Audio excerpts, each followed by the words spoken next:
Halo, perkenalkan saya Bernadette Hani Nuringtia Sri Mumpuni dengan nomor mahasiswa 602222100007.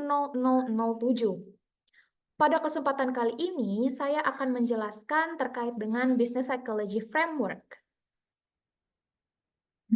Business Psychology Framework atau kerangka kerja psikologi bisnis penting untuk diketahui oleh beberapa atau seluruh business owner ketika hendak membangun suatu bisnis atau organisasi dengan tujuan untuk menciptakan berkelanjutan jangka panjang dengan profit yang tinggi dan juga karyawan yang bahagia. Kerangka kerja psikologi bisnis memiliki 3 pilar utama. Yang pertama ada strategic direction capital, yang kedua ada organizational capital, dan yang ketiga ada human capital. Komponen pada pilar strategic direction capital meliputi yang pertama philosophic and value, di mana komponen ini melibatkan nilai-nilai dan juga prinsip dasar dari suatu bisnis atau organisasi. Ketika nilai dan prinsip ini telah terbentuk, maka bisa dilanjutkan dengan merumuskan visi dan juga misi dari organisasi tersebut. Visi dan misi yang telah dirumuskan tadi bisa dicapai dengan adanya target. Target ini meliputi tujuan yang akan dicapai oleh bisnis dan juga organisasi ini. Dan juga target ini harus jelas. Dalam mencapai target tersebut diperlukan strategic intent, termasuk keputusan strategis yang diambil. Pilar yang kedua, organizational capital, di mana pilar ini akan mendukung strategic directional capital. Pada pilar organizational capital terdapat juga 4 komponen. Yang pertama ada leadership and management. Komponen ini mencakup kemampuan manajemen dan juga kepemimpinan untuk mengarahkan organisasi. Yang kedua, organizational culture, di mana melihat pentingnya budaya dalam membentuk lingkungan kerja yang lebih kondusif. Yang ketiga, ada infrastructure and management technology. Pada komponen ini, individu atau karyawan itu diharapkan untuk bisa memanfaatkan teknologi yang telah disediakan oleh bisnis tersebut. Dan yang terakhir, ada knowledge and informational management. Komponen ini terkait dengan mengelola dan juga memanajemen pengetahuan serta informasi dalam suatu organisasi.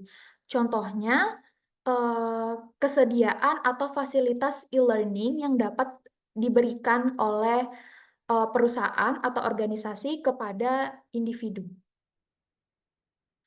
Selanjutnya, komponen pada organizational capital ini akan saling berhubungan dengan komponen pada human capital.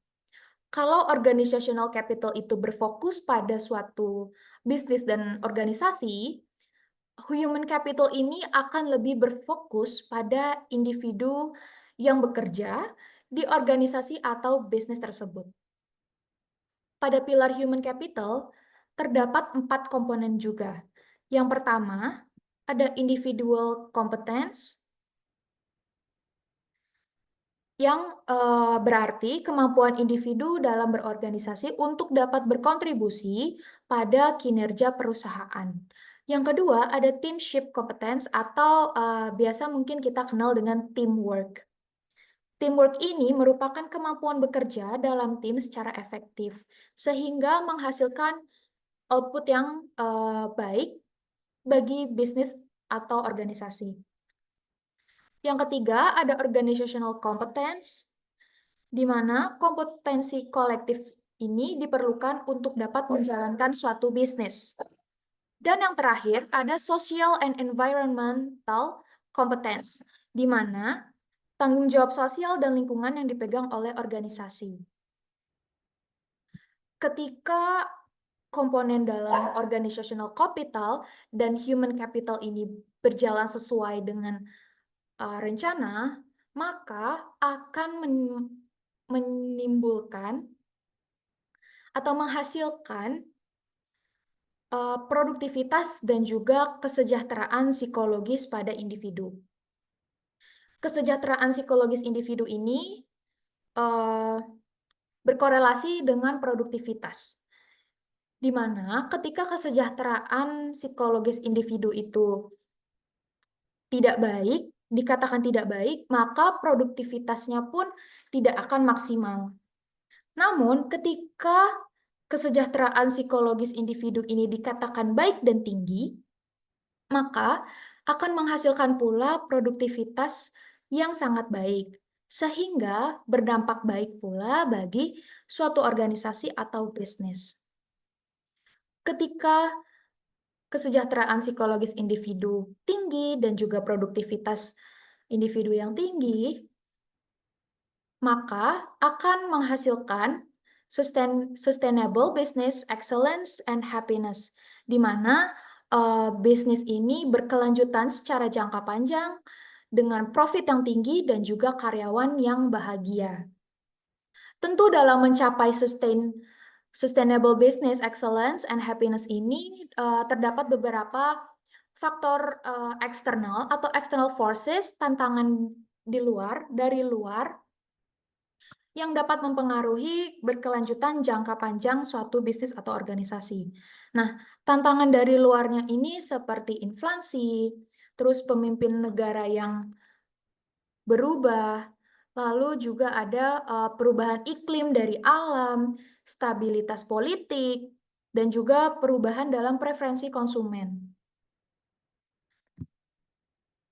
Penting untuk diketahui bahwa kerangka kerja psikologi bisnis ini dapat mencapai atau berkelanjutan dalam jangka panjang dengan beberapa pilar-pilar dan juga komponen yang ada pada kerangka kerja ini. Sekian dan terima kasih.